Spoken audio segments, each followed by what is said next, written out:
Welcome once again to Lehto's Law. Here's Steve Lehto. Civil asset forfeiture is something I talk about quite a bit on this channel. And that's the notion of you're traveling in America with cash on you or valuables. The police can stop you, and if they encounter that cash, they just take it from you and say, oh, we think this cash is the fruit of a crime, or it's about to be used in a crime, or somehow it's connected to crime. But since we've taken it from you, if you want it back, you can sue us to try to get it back. You might not win. It might cost a lot of money, but they just take money from people. And it's been going on for some time now. And every now and then I do a story where there's a bright spot in the news. It looks like we got a little win on this. Maybe the tide is changing. But part of the problem is twofold. There are people who don't know about this, and simply not knowing about this is a problem. Because if more people knew, they'd be outraged. It would change faster. But the other part of the problem is that news organizations in particular take things told to them by law enforcement at face value. So if the police tell a television reporter something, the reporter will often report it verbatim without even putting any analysis or thought into it. Now, I've had the debate with people whether or not I am a journalist, okay? And I've said I'm not a journalist. I'm simply commenting on things in the news. I've had people say, Steve, but you are a journalist. Well, there's no definition on that we're going to agree on, except that I do talk about the news. And I am now going to comment on the fact that other journalists are dropping the ball on this. And I had quite a few people send me the story, including several who pointed out the fact that the journalists dropped the ball. So here's the headline from the CBS affiliate in Dallas. Ready? More than $100,000 seized after canine officer at Dallas Love Field Airport sniffs out bag. So a police dog sniffed out a bag. That's the headline. And it's $100,000 seized. So your brain right now is filling in the blanks going, oh, drug deal. But that's not what this was. High praise for a canine officer at Dallas Love Field Airport after more than $100,000 was found in a passenger's luggage. On December 2nd, the canine named Ballantyne alerted on an individual checked suitcase. It turns out the bag belonged to a 25-year-old woman from Chicago who was on a layover at the airport. It contained blankets and two large bubble envelopes filled with $106,829 in cash. The woman who owned the bag was not arrested, but the money was seized, and police say it will be subject to the civil asset forfeiture process. Canine Ballantyne is part of the Dallas Love Field Interdiction Squad, which is a unit of the Dallas Police Department's Narcotics Division. That's the end of the story. There's no explanation and not even any questioning of why the cash was seized. The dog sniffed it out. That's great if dogs are now trained to smell money. We've discussed this before. What are dogs trained to find?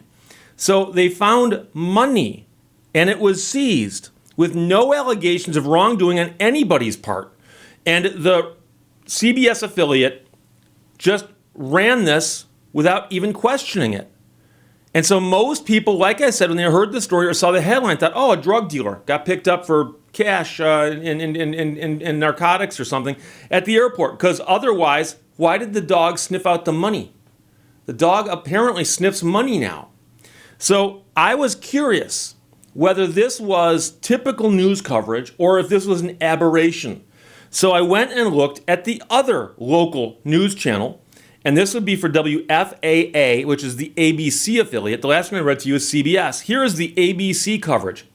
Canine officer helps officials seize over $100,000 at Dallas Love Field. No mention of any crime, criminal activity, or contraband.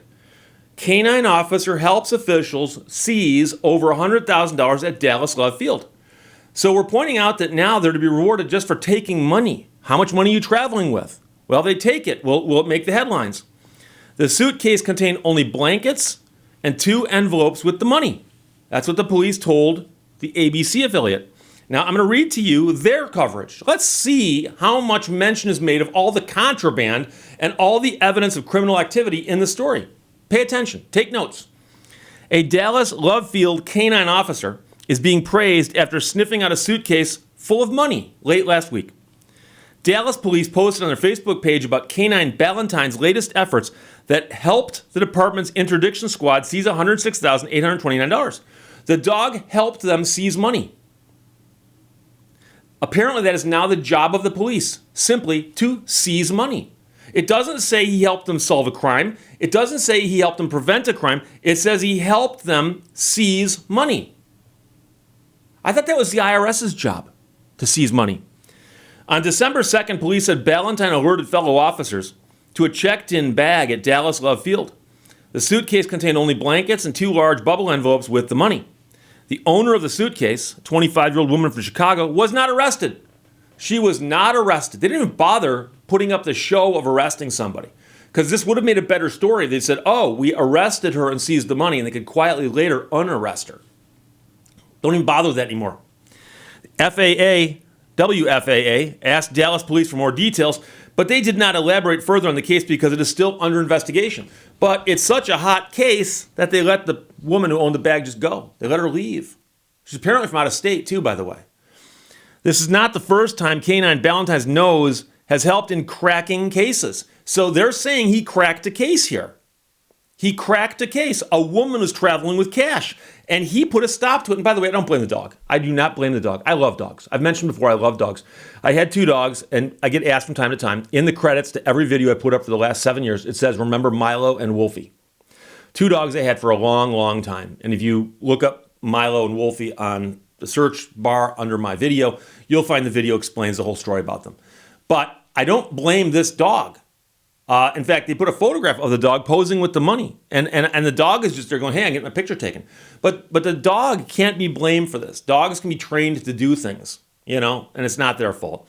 The canine officer also was instrumental in the seizure of, they mentioned drugs last September, and prior to that he found 42 pounds of other contraband being transported through Love Field.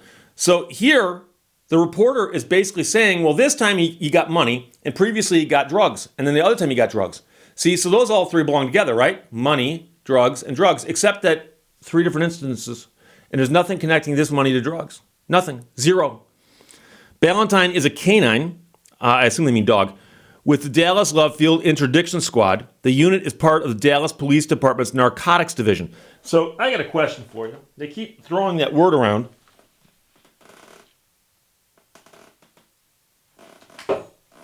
And I'm not sure it means what they think it means. I'm just joking. I'm sure they know what it means. What does interdiction mean? So let us now go to the Oxford English Dictionary, because we can. If we've got one, we may as well use it, right?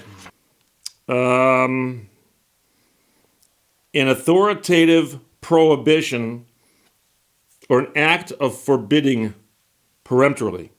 That is stepping in and stopping a wrong from happening. And there's a whole bunch of other different extrapolations of this. The act of forbidding, or the act of forbidding by or as by an authority, the issuing of an interdict, a restraint imposed upon a person, and so on. So an interdiction squad would be a squad that is there to stop crimes in progress. That's what that means. That's what that means. So Ballantyne is a canine with a Dallas Love Field Interdiction Squad. The unit is part of the Dallas Police Department's Narcotics Division, and presumably he is there to stop crimes in progress or before they happen. That's what interdiction means. Now, I understand that he's not limited by the label. I'm merely pointing that out because it sounds official, and most people would go, interdiction. He's part of the interdiction squad. Well, obviously he's doing his job. He's interdicting. Okay? So once again, just to make it very, very clear, I've talked before about civil asset forfeiture. I'm talking about it right now, and I'll talk about it till I'm blue in the face, because it's wrong. It is one of the most blatantly wrong things that exist in our society, and the only way it's ever going to end is if enough people get upset about it. And part of the problem, like I said, twofold. 1, people don't know about it. And 2, news organizations play along with it. So again, these are the CBS and ABC affiliates out of Dallas, and their coverage says, 1, more than $100,000 seized after a canine officer at Dallas Love Field Airport sniffs out a bag. All he found was money. That's newsworthy? That's the headline? Why don't we ask the question? Why was it taken? I thought journalists were supposed to ask who, what, why, when, where, all that stuff. Why? Why? That's what journalists should be asking. Second headline from the ABC affiliate. Canine officer helps officials seize over $100,000 at Dallas Love Field. He helped them seize it. So he sniffed it out, and he helped them seize it. Why was it seized? What legal right do they have to seize it? They let the woman go. And now, I don't know about you, but my experience of studying this, 31 years as a lawyer, but just as many years as I've been on the earth reading the news, that police tend to investigate crimes and grab suspects when they can and hang on to them if they think they've got evidence against them. It's not very common that they catch somebody by interdicting a crime and let the person go and say, we'll get back to you later. If they've got something, you think they would know that now. Are they hoping to find something later as they rifle through the money? So this case is crazy. I want to thank everybody who sent it to me. Several people said, hey, look at the cute picture of the doggy. Because that's what they were trying to do on Facebook. The police department ran a picture of the dog posing with the money. I don't blame the dog. I do not blame the dog. But that's crazy. It's wrong, okay? So when they seize money, they should be forced to explain why they seized it. And if they don't have a reason for seizing, they should give it back. So civil asset forfeiture, unfortunately, looks like it's around for a little bit longer. And like I said, there are two problems. And yes, I'm repeating myself. I have people say, Steve, you repeat yourself. Yes, I repeat the important stuff. I want to make sure you didn't miss this. Number one is awareness. We need people to know about this stuff. So if you've got friends who don't know about it, tell them. If your friends do know about it, mention it to them again. Say, it's happening again. We need to get upset about this. And number two, the journalists and the people in the news, especially mainstream media, and I'm not saying they're all wrong on every topic. I'm saying they are mostly wrong on this. There are some outlets out there that do talk about civil asset forfeiture and do talk about how wrong it is, and organizations also.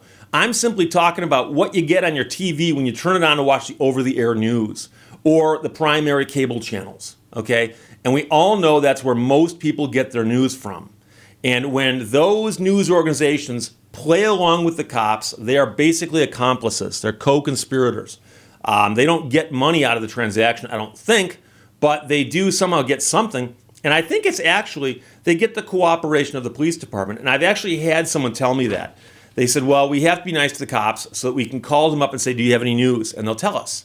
And if we make them our enemies, we got to work a little harder. And newsrooms are already understaffed, underpaid, and they don't want to work any harder than they have to. So they play along, and when the police seize $100,000 from a traveler and don't explain why and don't arrest the traveler, the news organizations, oh, yeah, they seized money. Congratulations to the dog. So I got to thank everyone who sent it. Noah, Scott, Alita, Andrew, Mark, Don, CJ, Tim, Bill, Steve, Dana, Nathan, Craig, and John. Thank you, everybody. I'm glad you guys spotted it, and I hope everyone else does too, because that is part of the problem. Questions or comments, put them below. Let's talk to you later.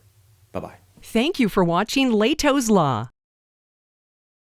If one synchronized swimmer drowns, do all the rest have to drown too?